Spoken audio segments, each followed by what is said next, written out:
Hello, folks. Dave Russell here for our morning Advantage Point webinar. I'm going to start in about 30 seconds with some of you are asking about the sound. I'm often very busy right before the webinar preparing my morning strategy note, and so I'm just jumping on and wanted to just, well, it's a good time to start now. I'll just kind of show you. I mean, in my view right here, these are the S&P futures and hourly chart with, in the last 10 days. Look at this big formation we have here. It's interesting because now let's take a look at the S&P. This is the cash index. Now the S&P cash index is a thing that, everyone talks about that's existed, since the 1950s. The futures are the things that match and then they settle at the cash index at expiration. And we're actually at expiration for June futures this week, and then we're going to be going to September. So the key thing really, the reason why we look at S&P futures is they trade all night, and the hourly charts can show you some real stuff. Nonetheless, we always want to look at the cash chart. It's called cash because it basically doesn't have futures or anything. This is the real value of the S&P at any time of the 500 constituent members. Yesterday we have a hammer at the 50-day moving average. Now this is a high from before. But I mean, right now we have a lot of pretty bullish momentum, and this was a big rally back in the beginning of the year, and it did a lot of good things technically. If you look at this, all the moving averages now are very bullish. The 100 day is over the 200 day. That's the gray line and the green line. The 50 day is rising. It's above the 200 day. All these things, in my opinion, right now, the momentum itself is bullish. And if you look, there's a lot of support around this level on the S&P. If we look at this line, I mean, it's not even clear exactly which level precisely it is. Let me just do a flat line here. There was this huge candle to start the quarter on April 1 that we're holding. There was also the levels of mid-May all through here that we're holding. We also have today, now people have been scared about this thing with Britain leaving the UK. But this is one of these things I've been reading some stuff about, and I think if you really think about it, if Britain does decide to leave the UK, it's going to take months and months, if not years, of follow-through steps for that to happen.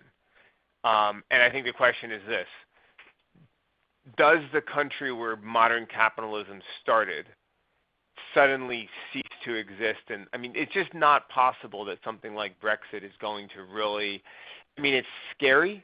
But the thing is, it's not a binary event. It will be an ongoing process for months and for years. And the question now is, okay, we've priced in the fact that there's a pretty good chance it's going to happen. But what does that mean? And at this point, that's the next question. And now the question is, we had a good Empire Index report this morning. The S&P is holding the 50-day. It has a hammer at the 50-day moving average. All the moving averages are pointing higher. And even though the economy is not amazingly great, it just refuses to give us those bad signals. Like, so for example, today, if you look at my morning note, let's take a look over here. This is the S&P strategy note. If you guys sign up for Inside Options Pros, we one of the things that we can share with you. But oil inventories last night were bad. I mean, I'm watching oil, but at the same time, oil is probably stalling here in my opinion. But it's not ready to drag the market down yet. Oil the last two times that oil caused the market to crash, in October of 2014 and this January, both times oil was falling for weeks and weeks before it really hit the S&P. We don't even have oil falling yet. So at this point in time, oil could become a risk, but it just isn't clear yet. We also just, whatever anyone says about Brexit, we just keep seeing better and better information out of Europe. Today the trade numbers for April were good. We've seen a lot of these surveys and stuff that is pretty positive in Europe. Who knows what that means? I'm not a political scientist. I almost think that the British are sitting on their best employment really in the history of Great Britain as a modern economy. And now it's like maybe they think, hey, we can do Brexit. Well, you know what? Maybe if they get shaken up a little, maybe they'll back down. Who knows? My bigger point is that it's not even a single monotone, scary picture in Europe. Despite that information of the risk of Brexit, we're looking at a German economy now that's it's doing well. We're looking at exports improving in Europe.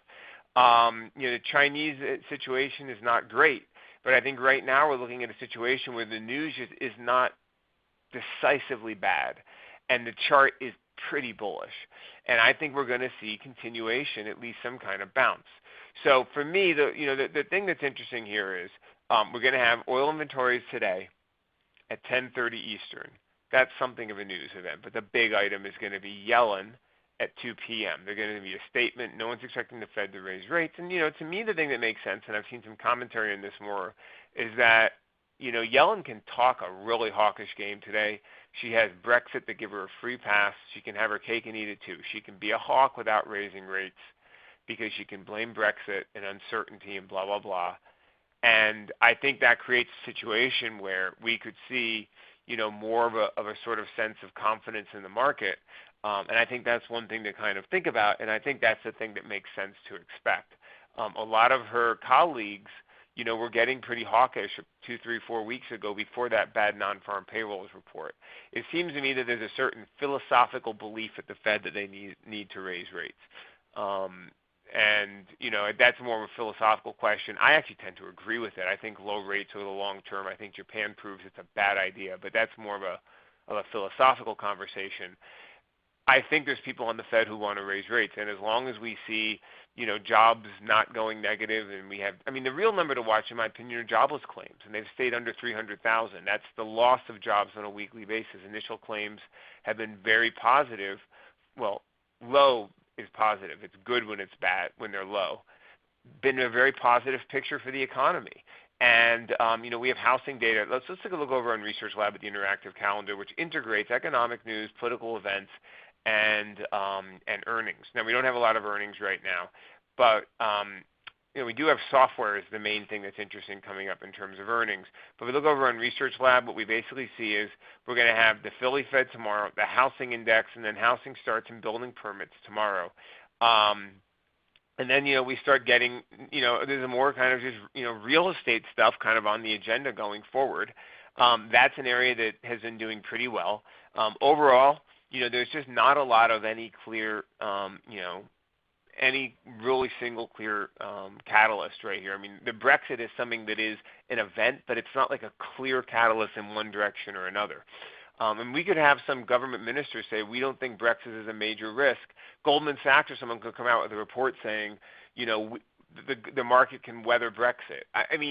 Any number of events like that break this bearish stranglehold we've had for the last 2 or 3 days, and suddenly Brexit just turns into Cyprus. Remember Cyprus? It was supposed to ruin, the world was supposed to end because of Cyprus about 3 years ago.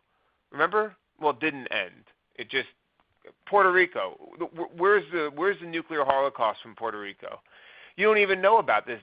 Puerto Rico is basically bankrupt and no one cares. I think right now that's what's going to happen. There's going to be something where it caused a pullback, but now we go back to it and say, you know what? The UK is still a major economy, and there's a lot of smart people there, and they're going to make this thing work. And it's just not possible for fear to offset strong economics and strong technicals for 6 to 24 months, which is how long it's going to take before we even know. Even if they vote for Brexit, it's going to take 6 to 24 months before we even know what it means. They're going to have to negotiate with Brussels. There's going to be so much other stuff. There'll be other elections in England or UK. I think we've had a pullback. We were warning about the pullback on market action, and in our strategy note, we were early seeing this Brexit thing coming. But now that we have it, we're still looking at an S&P that has a bullish hammer, has bullish moving averages, and if we go back to this hourly chart, see, this is the daily chart. Now let's look at the hourly chart of futures again. These are September futures. Look at this. There's a pretty strong basing pattern here. So I tend to think right here that the risk is much more to the upside. And, people waiting for pullback to their 50-day moving average, and I tend to think the risk is to the upside. So how do we want to play that? Bristol-Myers has been a monster. Now, I actually forgot to put this in the note I should have. I am long Bristol-Myers, long stock and calls. I played this original move here. I had June and July calls that I rolled up. I'm in the July 77 halves. I did that because I rolled up. I was in the I think the 75s, and they doubled, so I rolled them up. But anyway, Bristol-Myers is, to me, everything we want to see. It's had some really excellent numbers. This is a breakout, and in my opinion, this stock is poised to rip higher. The nice thing about this is we have an earnings report at the end of July, on the 28th of July. So by using the options here, now these calls. Let's go back to the actual advantage point today. We were saying to target the earnings expiration, and the reason we want to do that is because the options are probably not going to have very much time decay going into that event. What will happen is people will price in earnings. They're going to say, oh my God, earnings could be good, earnings could be bad. But because of that, the premium will remain in those options. And instead of having a typical time decay, they will have something much more of they'll hold their value, and then suddenly after the event, all the time value disappears, boom, overnight. Now, if the stock goes up, then you're going to make money from the delta, but you'll lose money on theta no matter what. But I'm talking about after the event. This is just like Raytheon. We think the stock's going to move higher leading into earnings. You're looking at a great stock that has been a monster, that has a bullish chart, that has good earnings, that's been trending higher. This is the kind of blue chip name that I think the momentum is going to continue in. So by buying these calls that we're looking at here, these 74s, now the thing is we're saying that we were saying for 180 or less. It's a wide bid-ask spread. That was a little bit above the midpoint of those, which was around 175. I'd say, you might have to pay 190 for them or even $2, depending. The stock is indicated up 30 cents today. But, you might want to pay up a little. We're going to send out an alert after identifying. But in my opinion, a stock like this has the potential to just rip higher. And this is the kind of thing that I think, this is what I like about options, because the thing is, if you have a stock that hasn't been moving and then it accelerates higher, you're basically going to pick up a lot of leverage on that. And to me, this is a kind of opportunity that, I'm very bullish on. So I think the thing we like about Bristol Myers is, let's take a look at the chart again, because this thing had an earnings report back here on the 28th of April, shot higher. But let's look at a longer-term chart. If we do the one-year chart on the Options House platform, we have, we saw our daily candle. So look at the highs from 2015. It's right around 70. The high was right around 70 or 71. Well, look what happened. It broke out, and then it held that line. That's a very bullish pattern. And then the other thing is now it's holding still. It's not even clear exactly. It's kind of like 72 is our level. See how it held there? But the key thing is that it just keeps making higher lows. The momentum is very positive. And in my view, I've seen charts like this before, and I tend to think this is going to, I'm bullish on this stock, as I've said. To me, this is a kind of momentum acceleration stock. I'm much more of a trend guy. I like stuff that's in momentum. I'm looking for stuff that's going to rip to the upside or just crash to the downside. I'm looking for things that have begun and are now going to intensify. That's what we were able to do in Raytheon. We had a good continuation trade in GDX as well based on that, where it was trending higher, held old support, resistance became support. Now, we have an open position as well in Yum, which started to work and then got slammed lower. Nonetheless, everything about this technically is still in good shape. So we're keeping this position open. And Mike Bordos will update it, but we see the potential here for this to continue higher. Should we buy SPY calls or wait? Well, basically, what I think is, and what I said in my morning note this morning, I can show you guys, we want to see basically SPY break 208.70. That matches 2073 on the futures. So let's take a look on the futures chart. Let me show you what I'm actually looking at here. What I think is the real signal here. All right. Go to 15-minute candles. Now, if you look at this, this is the hammer yesterday, right? These are, on a daily chart, it's a hammer, but on the intraday chart, it's a double bottom down here. So I think right now the real level is if we break above this level here, which, let's look on the futures, that's around 2073. You see, it was basically the high yesterday and the high at around 5 a.m. this morning. If we break that level, I think this market accelerates higher. So, you might want to wait. Now, that's around 2073, 27. I wrote 2073 in my note. So now if we look at that, look at the SPY now on, for example, a one-day chart. Let's just look at this. Will only show yesterday because today is about to open.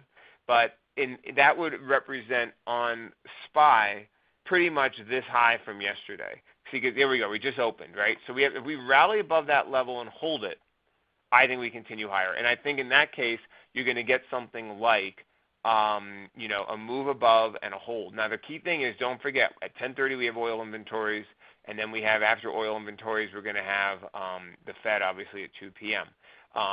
So I think we could easily chop around here. I tend to think that we are going to go higher, but the confirmation I would look for is a break above this high that we then hold. And, I think it's also important to realize just how tight things really are here. I mean, this looks like, we're looking at basically, around 15 to 20 points. This whole thing is less than 1% on the S&P. And I think right now we have that thing when we're squeezing in. If we really look at the daily chart, we can see that we're in a pretty tight range here. Look at the SPY on the SPX. On the daily chart. Our real range here in the near term is really 2040 to 2120. That's a pretty tight range. And I think when you look at here, it's even a tighter range here. And it's interesting if you look at the moving averages. If you look at a long-term chart, look at how far these guys have been apart on different occasions. All the space, but now look how tight they are together. This is when these things are tight together, like here in August of last year, it had the potential for a strong move. Well, I think now we could see something in the opposite direction. And that's one of the reasons why I've been bullish, because I think right now we have the potential for these moving averages so tight together to trigger a move to the upside. Let's take a look here at Bristol Myers.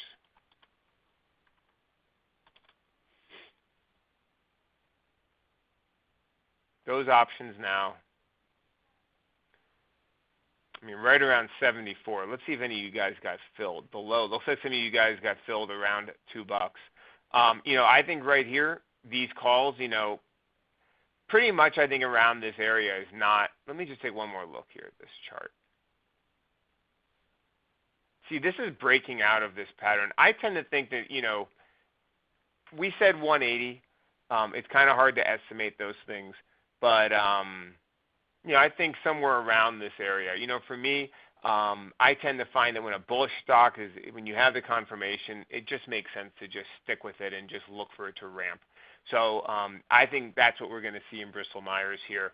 There's times to be careful, and I think this is more of a time when it makes sense to lean on being bullish.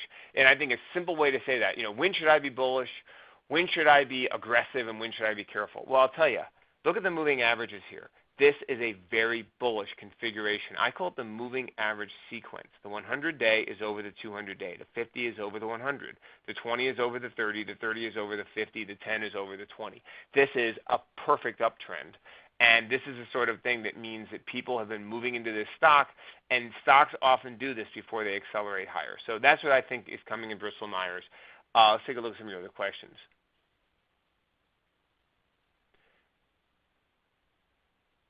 I'm in and out of Raytheon. Does it make sense to get back in now?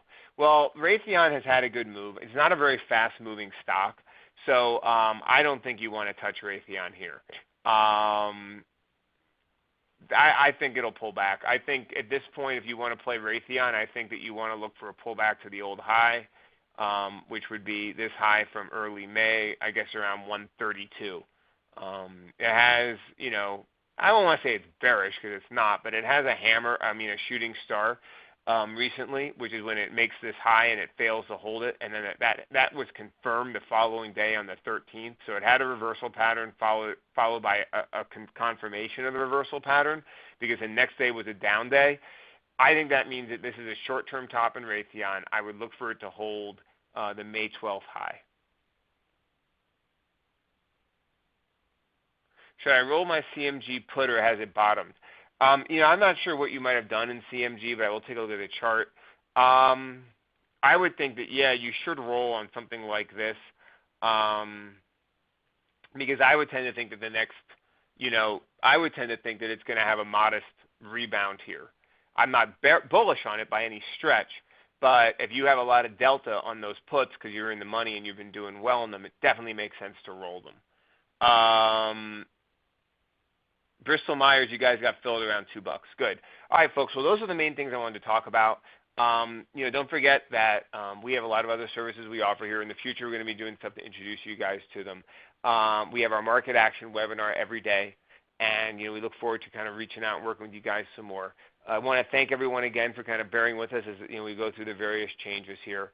Hope everyone has a great and profitable end of the trading day, or a great profitable trading day, or a great week. Always feel free to email me at david.russell@optionmonster.com. And hope everyone has a great day. And don't forget to watch for the updates from Mike Bordos on Bristol Myers and Yum. Take care, folks.